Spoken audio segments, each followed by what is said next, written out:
Hi అండి, welcome back to combs the best kitchen. ఈరోజు మన రెసిపీ తోటకూర పొడికూర. పెద్ద సైజ్ తోటకూర కట్ట తీసుకున్నానండి. దాన్ని సన్నగా కట్ చేసి ఇలా కడిగి పెట్టుకున్నాను. కట్ చేసి పెట్టుకున్న ఉల్లిపాయ ముక్కలు, 5-6 గార్లిక్స్ చిన్న చిన్న ముక్కలుగా కట్ చేసి పెట్టుకోవాలి. అలాగే పోపు దినుసులు, ఆవాలు, పచ్చిశనగపప్పు, మినపప్పు, ఎండుమిరపకాయలు ఒక 4, తగినంత ఉప్పు, కారం, అలాగే పసుపు. తయారు చేసే విధానం చూసేద్దాం. ముందుగా స్టవ్ ఆన్ చేసుకొని కడాయి పెట్టుకోవాలి. అది హీట్ అయిన తర్వాత ఒక 2 టీ స్పూన్స్ ఆయిల్ వేసుకోవాలి. ఆయిల్ హీట్ అయిందండి. ఇప్పుడు ఇందులో మనము ముందుగా తీసి పెట్టుకున్న ఎండుమిరపకాయ ముక్కలు, అలాగే పోపు దినుసులు కూడా యాడ్ చేసేసుకోవాలి. ఆవాలు బాగా చిటపట సౌండ్ వచ్చే వరకు బాగా వేగనివ్వాలండి.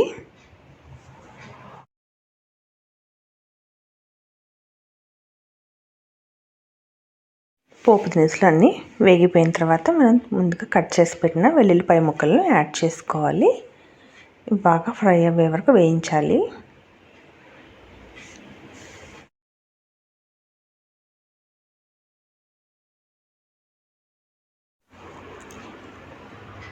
పప్పులన్నీ బాగా వేగాయండి.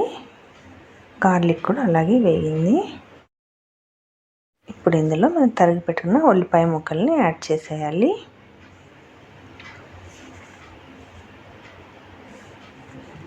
ఈ ఉల్లిపాయ ముక్కలు కూడా గోల్డెన్ కలర్లో వచ్చే వరకు మనము ఫ్రై చేసుకోవాలి.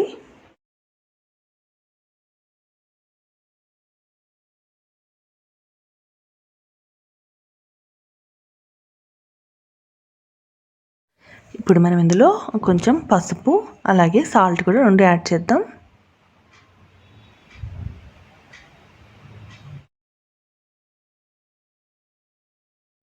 ఈ తోటకూర పొడికూర చేసుకోవడం చాలా సింపుల్ అండి. ఇది హెల్త్కి కూడా చాలా మంచిది. వీక్లీ ట్వైస్ అన్నా మనం ఈ కర్రీ తయారు చేసుకోవచ్చు.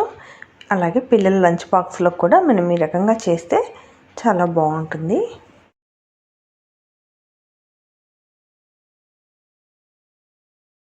ఆనియన్స్ అన్నీ ఫ్రై అయిపోయాయండి. ఇప్పుడు ఇందులో మనం ముందుగా కడిగి కట్ చేసి పెట్టుకున్న తోటకూరని యాడ్ చేసేద్దాం.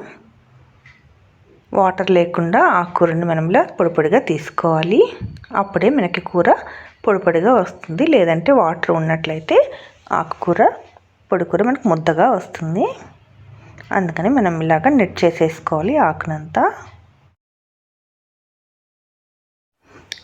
ఇప్పుడు మనం ఆకుని గరిటె పెట్టి కలుపుతామండి. ఇలా కలిపినందువల్ల మనం ఆల్రెడీ ముందే సాల్ట్ యాడ్ చేసేస్తున్నాం కాబట్టి సాల్ట్ ఆకుకంతా కూడా పట్టి త్వరగా మగ్గిపోతుంది. అందుకని ఇలా ఒకసారి మనము బాగా కలపాలి.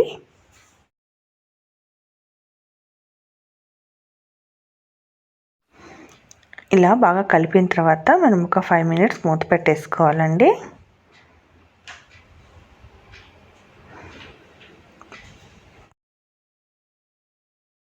ఒకసారి కడాయి మూత తీసి చూద్దామండి. మనము తోటకూర కడాయి నిండా వేసాం కదా, ఇది ఫ్రై అయ్యేటప్పటికి చాలా దగ్గరకు వచ్చేసింది. చూసారు కదండి, ఆల్మోస్ట్ అయిపోయింది. ఇంకొక 2 మినిట్స్ మూత పెట్టామంటే వాటర్ కూడా మనకి మొత్తం ఉమ్మగిలిపోతుంది. ఎప్పుడు కూడా మనము కర్రీస్ని క్యాస్ట్ ఐరన్ కడాయిలో కానీ నాన్ స్టిక్ కడాయిస్లో కానీ చేస్తే మనకి పొడిగా బాగా వస్తాయండి. ఆయిల్ కూడా అలాగే ఎక్కువగా కూడా మనకి పట్టదు. నేను చాలా కొంచెం ఆయిల్ వేసానండి, అయినా కూడా మనకు చూసారు కదా ఎంత ఆయిల్ అనిపిస్తుందో. ఇప్పుడు దీంట్లో మనం కొంచెం కారం కలిపేసుకుందామండి. కారం అనేది పూర్తిగా మన చాయిస్, ఎవరికి ఎంత కావాలంటే అంత యాడ్ చేసుకోవచ్చు. కారం అంతా కలిసే వరకు మనం బాగా కలపాలి. అంతేనండి, తోటకూర పొడికూర తయారైపోయింది.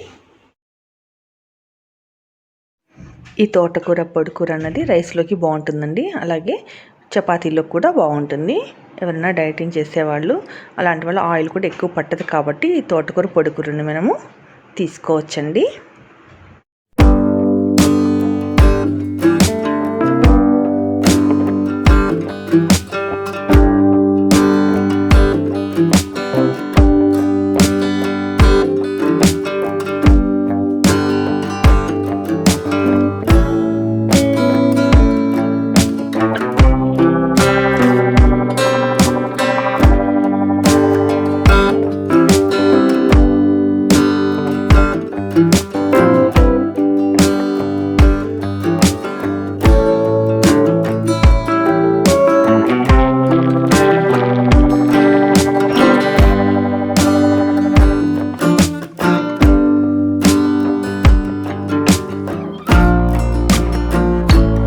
చేయండి. థ్యాంక్స్ అండి. Thanks for watching.